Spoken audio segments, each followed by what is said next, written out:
మీ bonding ఎలా ఉంది దిలీప్ గారు రోహిత్ శర్మ తోటి లేకపోతే విరాట్ కోహ్లీ గారితో and you know all the fine cricketers of India అందరితోటి what is your bonding and at what level do you actually discuss cricket and life? నా ఉద్దేశంలో బాండింగ్ అనేది అన్నిటికంటే చాలా ఇంపార్టెంట్ అండి. ఎందుకంటే when you're right up there, especially players, we're all successful already there.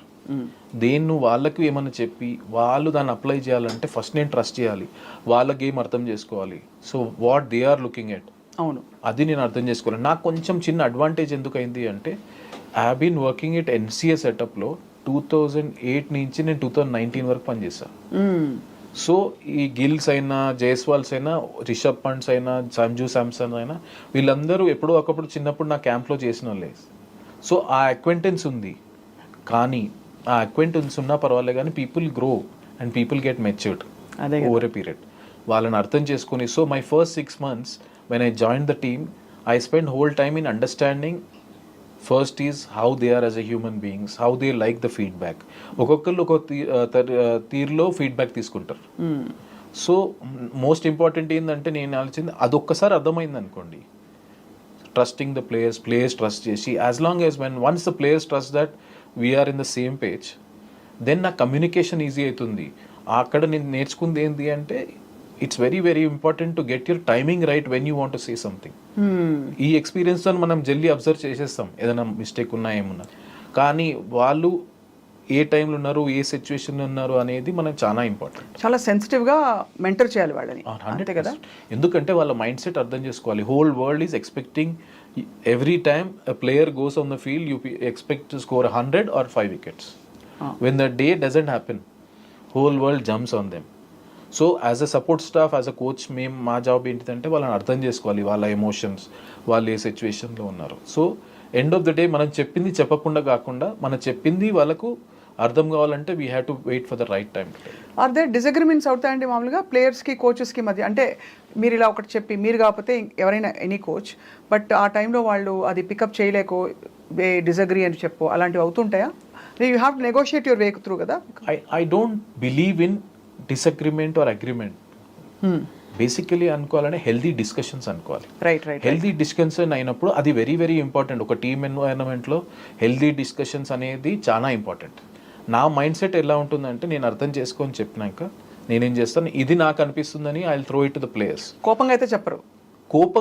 కోపంగా అనేది అక్కడే ఉండదు, ఎందుకంటే we're sharing our opinion to them. Right. Then they come up with their solution, and once we believe on one thing, we'll put up in to practice and see what works for them. నేను జనరల్గా ఏముంటుందంటే, నేను ఒక method అనుకుంటా, once we have a discussion, I will never say that do this. Right. I would say 2 సార్లు practice చేద్దాం, see what you feel, తర్వాత feedback తీసుకొని then we'll come to a conclusion. Because sometimes my method is not the only method. So as long as we're open and అంటే definitely okay. You have seen generations of cricket కదా దిలీప్ గారు, మీ దృష్టిలో అసలు ఇంతవరకు finest player, all rounder ఎవరండి? Can you make that comment? Actually అది చెప్పడం సాధ్యం అంటారా? ఇప్పుడు యాజ్ అ ఫీల్డింగ్ కోచ్గా అంటే అది చాలా కష్టం. ఎందుకంటే ఒక్కొక్క మ్యాచ్లో ఒక్కొక్కరు డిఫరెంట్ రోల్ ప్లే చేస్తారు.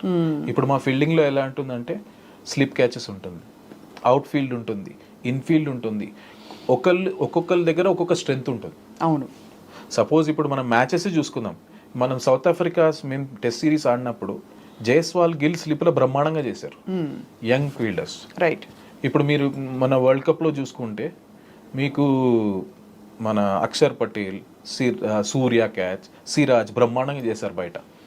అదే మీరు వన్డే వరల్డ్ కప్లో చూసుకుంటే రోహిత్, విరాట్, జడేజా ఇన్ఫీల్డ్లో బ్రహ్మాండంగా క్యాచ్లు తీసుకొని, కేఎల్ రాహుల్ వెనకాల. So everybody plays different roles and different positions. So స్పెసిఫిక్గా ఒక్కరు అనేది చాలా కష్టం. దట్స్ అ వెరీ వెరీ మీరు చెప్పలేదు ఓపెన్గా, కానీ బట్ ఈవెన్ పాత తరం నుంచి ఇప్పటికీ క్రికెట్ మారిందంటారా? ఆఫ్టర్ ఈ కొత్త ఫార్మాట్స్ ఇంట్రడ్యూస్ అయ్యాక, ఐపీఎల్ వచ్చాక, has the attitude towards the sport changed or has it evolved or ఎలా ఉందంటారు? ఎక్స్పోజర్ పెరిగిందండి. బేసికలీ ఐపీఎల్ వల్ల ఏమొచ్చిందంటే, అంతకుముందు ఒక ఫస్ట్ క్లాస్ ప్లేయర్ ఆడినాక then we have to wait for India A to come, then they come to the senior team, అలా ఉండే ప్రాసెస్. ఐపీఎల్ వల్ల ఏమైందంటే, you are ending up spending literally 2 months with the biggest stars what you have dreamed of. So ఒక పెద్ద పెద్ద international తో మీరు dressing room share చేస్తున్నారు, వాళ్ళతో మాట్లాడుతున్నారు. And IPL is a highly competitive tournament. So దాంట్లో ఏమందంటే your exposure has increased so much folds. So that is why transformation లో ఇప్పుడు అదే ప్లేయర్ ఇప్పుడు ఇండియాకి వచ్చినప్పుడు he doesn't take much time to adjust to that place, right because he's already been exposed. So exposure వల్ల ఆ experience pressure situation ఉన్నది మంచిగా అడ్వాంటేజ్. ఇప్పుడు ఫర్ ఎగ్జాంపుల్ అంటే విరాట్ కోహ్లీ గారు ఈజ్ ఆల్రెడీ మంచి అద్భుతమైన ఫీల్డర్గా పేరుందని అంటారు. సో మీరు చెప్పిన సజెషన్స్ ఎలా తీసుకుంటారు ఆయన? హ్యాపీగా తీసుకుంటారు, ఎందుకంటే ఇట్ డిపెండ్స్ ఆన్ మనం ఏం మాట్లాడుతున్నాం. సో నేనేందంటే ఇది చేయండి అనే దానికంటే నాకు ఇలా అనిపిస్తుంది ఇది అని మీరు ట్రై చేసి చూడండి.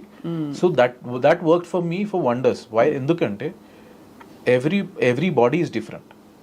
ఇప్పుడు కొంతమందికి రిఫ్లెక్సెస్ స్ట్రాంగ్ ఉంటుంది, కొంతమందికి హ్యాండ్స్ స్ట్రాంగ్ ఉంటుంది. వాళ్ళని అర్థం చేసుకున్నాక మనం ఇప్పుడు ఎందుకంటే మ్యాచ్ అయినప్పుడు వీడియో అనాలిసిస్ ఇవన్నీ ఉంటాయి కాబట్టి we see lot of times and anything which can make them కొన్నిసార్లు కరెక్షన్స్ ఎలా ఉంటాయంటే ఇది ఇలా ఉండాలి అని చెప్పడం వేరే, ఆ కరెక్షన్ ఎట్లుండాలంటే ఆయనను ప్లస్ చేయాలి. As long as it is helping them to improve they will definitely take in a positive.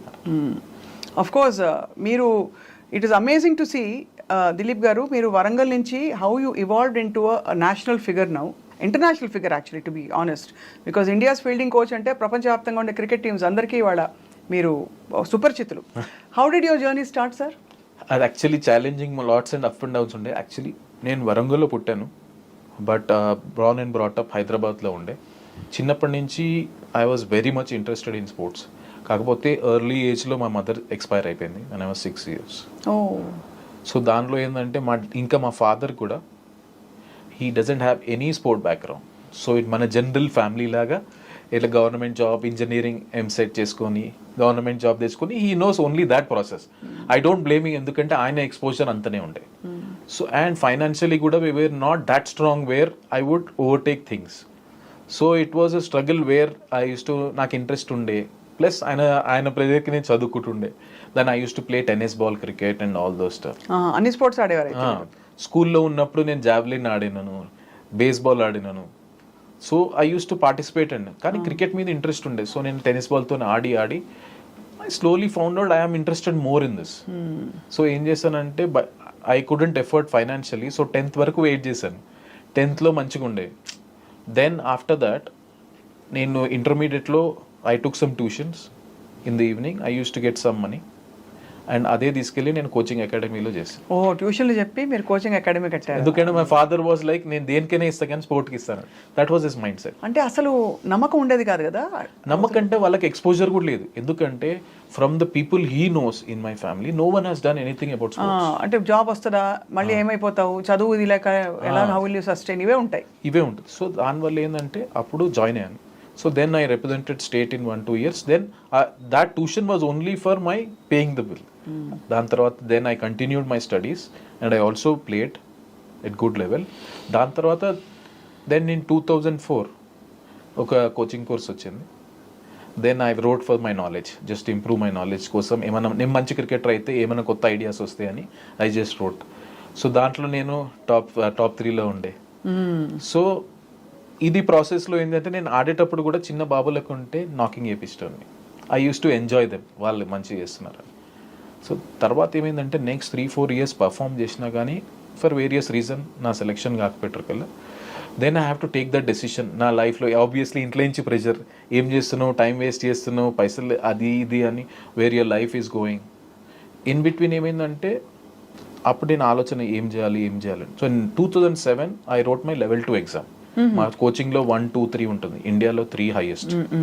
2007 చేశాక then I got a job in HC academy Hyderabad. 2007లో వచ్చింది. They use to pay me some nominal money, but that was my first step. So అలా అయిపోయాక నేను I use to play for Deccan Chronicle team.